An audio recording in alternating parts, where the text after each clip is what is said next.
একটা গুরুত্বপূর্ণ ইমানি বিষয়, সবচেয়ে গুরুত্বপূর্ণ ইমানি বিষয়ে আমরা এখানে একত্র হয়েছি।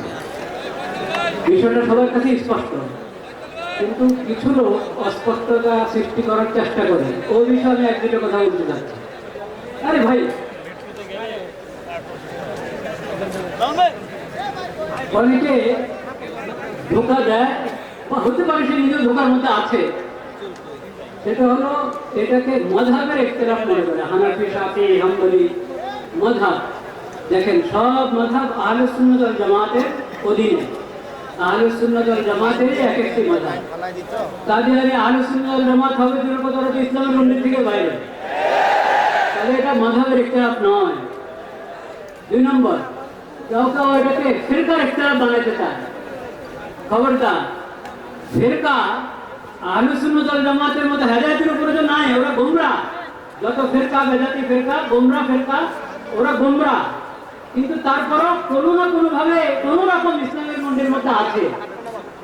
কিন্তু কাদিয়ানীরা ইসলামের গণ্ডি থেকে বাইরে, কাজে কাদিয়ানীরা কোনো ফিরকাও না, এরা 72 ফিরকার কোনো ফিরকা না, এরা পুরা ইসলামের পুরা গণ্ডি থেকে বাইরে।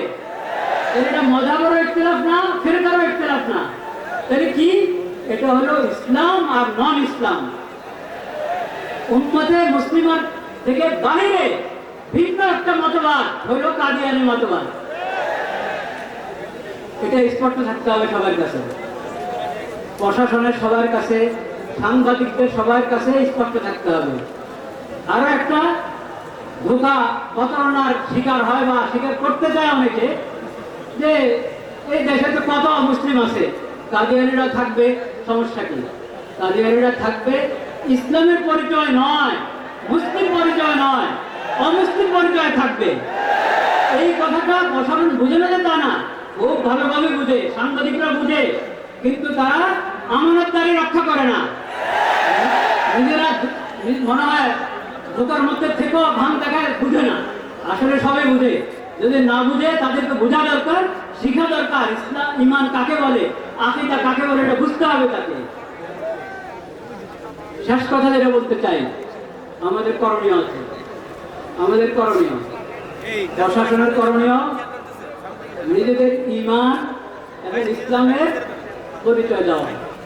এই বিষয়, কাদিয়ানী বিষয়, যে ঈমানী দায়িত্ব, সেই ঈমানী দায়িত্ব পালন করে নিজেদের ঈমান এবং ইসলামের পরিচয় দেওয়া প্রশাসনের দায়িত্ব। সাংবাদিকদের দায়িত্ব আমানতদারির সাথে এই বিষয়টাকে উপস্থাপন করা, কোনো ধরনের ধোঁকা প্রতারণার আশ্রয় না নেওয়া।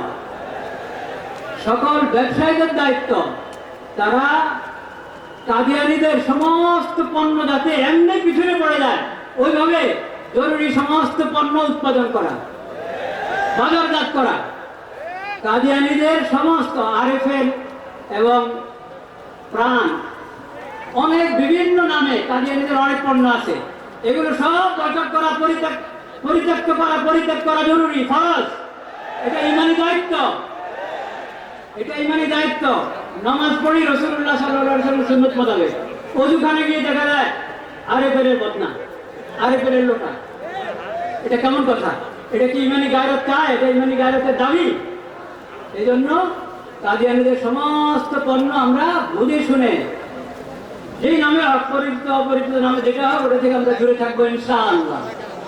এবং সমস্ত ইমাম, খতিব, আলেম, ওয়াইজ সবাই এই বিষয়ের উপরে যে আমরা আলোচনা করে থাকি, ওটা বসিরতের সাথে করব, পড়াশোনা করে করব, যাতে ওয়ালা তাকফু মা লাইসা লাকা বিহি ইলম, এই আয়াতের উপরে যথাযথ আমল হয়। আল্লাহ তাআলা আমাদের সবাইকে তৌফিক নসিব করেন। ওয়া আখিরু দাওয়ানা আলহামদুলিল্লাহি রাব্বিল আলামিন।